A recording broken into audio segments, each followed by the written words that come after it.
नमस्कार दोस्तों, मैं सचिन सिंह गौर आपका अपने YouTube मंच पे स्वागत करता हूं। जौनपुर की सीट जो है उत्तर प्रदेश की, वो भाजपा के लिए एक सिरदर्द टाइप का बन गई है, क्योंकि इस सीट पर दो महारथी अमित शाह और योगी जो हैं वो आमने सामने आ गए हैं किसी तरह से। भाजपा ने इस सीट को दिया है कृपा शंकर सिंह को, जो लोकसभा से जिनको प्रत्याशी बनाया गया है, जो कि पहले कांग्रेस में थे और कांग्रेस में वो मुंबई के महाराष्ट्र के गृह राज्य मंत्री थे। बाद में वो भाजपा में शामिल हो गए और अब उनको ये टिकट दे दिया गया है। बेसिकली वो जौनपुर से ही हैं और वहाँ से निर्दलीय प्रत्याशी के रूप में धनंजय सिंह हैं, जो कि बसपा से सांसद रह चुके हैं 2009 में, और अभी वो तलाश रहे हैं कि किस दल से लड़ सकें।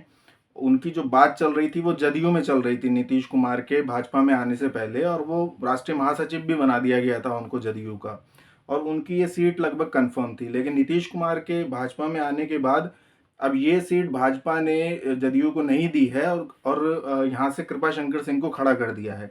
इसका मुख्य कारण ही ये था कि भाजपा में या कहिए अमित शाह जो है वो नहीं चाहते थे कि धनंजय सिंह वहाँ से खड़े हों और जीत जाएं। इसका कारण यह है कि धनंजय सिंह जो है वो योगी आदित्यनाथ के खास आदमी हैं, और धनंजय सिंह के जीतने से उनका हाथ मजबूत होता है या वो मजबूत होते हैं प्रदेश की या केंद्र की राजनीति में। तो धनंजय सिंह को रोकने के लिए ही नीतीश कुमार को भी लाया गया। बिहार के जो समीकरण है वो तो है ही, पर ये भी एक समीकरण था, और उसके बाद ये सीट जो है कृपा शंकर सिंह को दे दी गई है। तो ये पूरा समीकरण था। तो ये अब प्रतिष्ठा का एक प्रश्न बन गया है, अमित शाह के लिए भी और योगी आदित्यनाथ के लिए भी।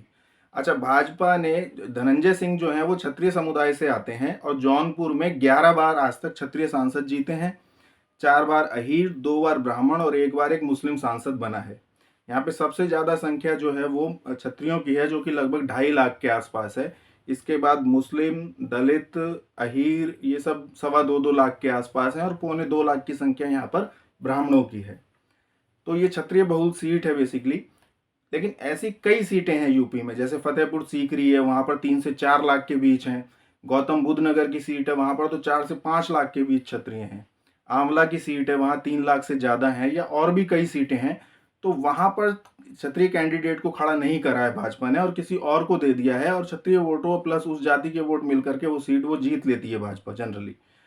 लेकिन यहाँ पर ये निश्चित था कि यहाँ पे किसी ठाकुर को ही खड़ा किया जाएगा, क्योंकि धनंजय सिंह को हराना यहाँ पर एक प्रतिष्ठा का प्रश्न बन गया है अमित शाह के लिए।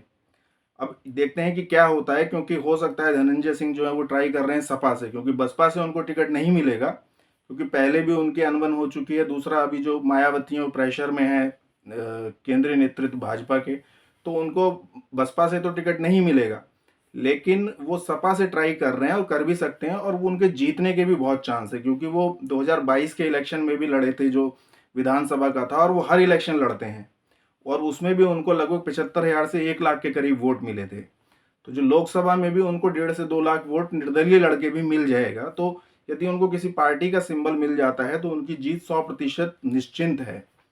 तो अब देखते हैं क्या समीकरण बैठता है, लेकिन ये योगी और अमित शाह दोनों के लिए एक प्रतिष्ठा का प्रश्न बन चुकी है जौनपुर की सीट।